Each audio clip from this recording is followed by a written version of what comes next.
What if I told you that one of the most powerful ideas in all of mathematics could be explained by watching a sprinter? Well, that's exactly what we're about to do. Let's dive in.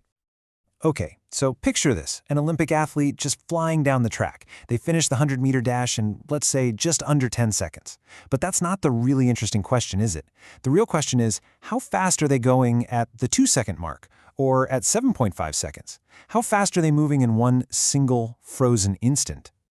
Now, the easy answer, the one we all learned in school, is to just calculate their average speed. You take the total distance, 100 meters, and divide it by the total time, 10 seconds. Boom, you get 10 meters per second. Simple, right? But it's also not the whole truth.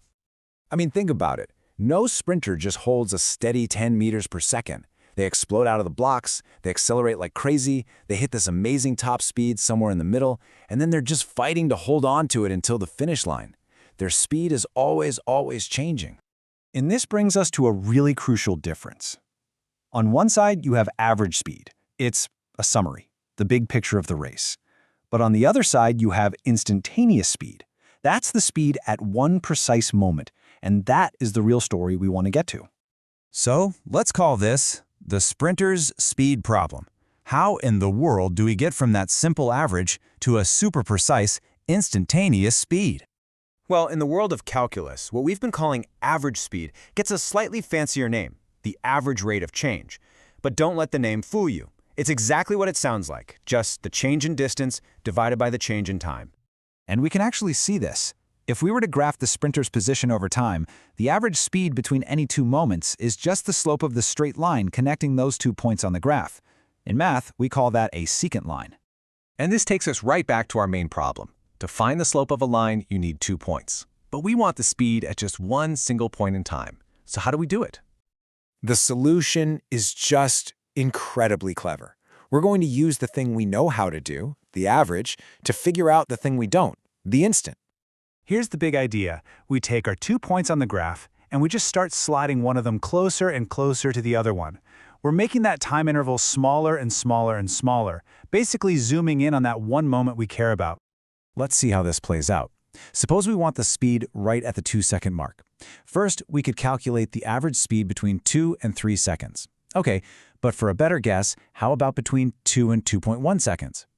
Even better, let's try 2 and 2.01 seconds. Do you see what's happening? As we make that time gap tinier and tinier, the average speed we're calculating is closing in on one specific number. This whole idea of getting closer and closer has a formal name in calculus. It's called a limit. A limit is simply the value that you're approaching as you get closer and closer to some input. You can think of it as the destination that our average speeds are heading toward. And just like that, we have all the pieces of the puzzle. So let's put them together and officially define the tool that solves our problem for good.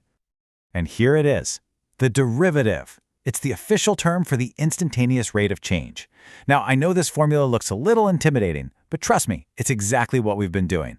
This part here is just the change in distance over the change in time, our good old average speed formula. And this lim part out front, that's the magic trick. It just tells us to take the limit as that little time interval, h, shrinks all the way to 0. It's our zoom-in instruction, just written in math. And there we have it. The derivative is the answer to our original question. It is the mathematical machine that calculates the sprinter's exact speed right now.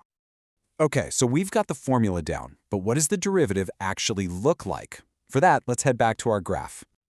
Remember that secant line connecting our 2 points?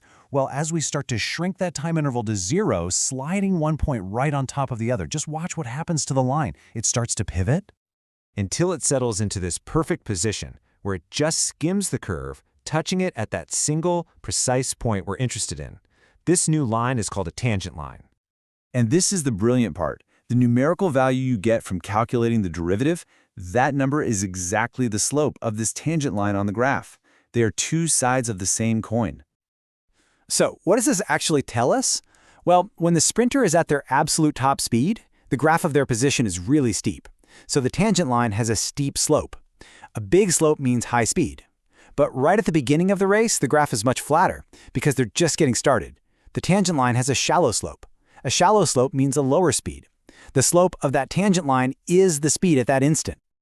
But the power of the derivative doesn't stop at speed. Oh no, this tool unlocks a whole chain of insights into how things move. So we've seen that the derivative of position gives us velocity.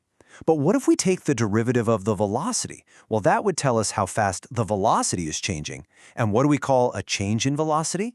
Acceleration. So acceleration is simply the derivative of velocity. It's the same exact idea, just applied one more time. And that is really the ultimate takeaway here. It doesn't matter if you're talking about a sprinter's speed, a company's profit, or the rate of climate change. A derivative is just a precise way to answer one simple question.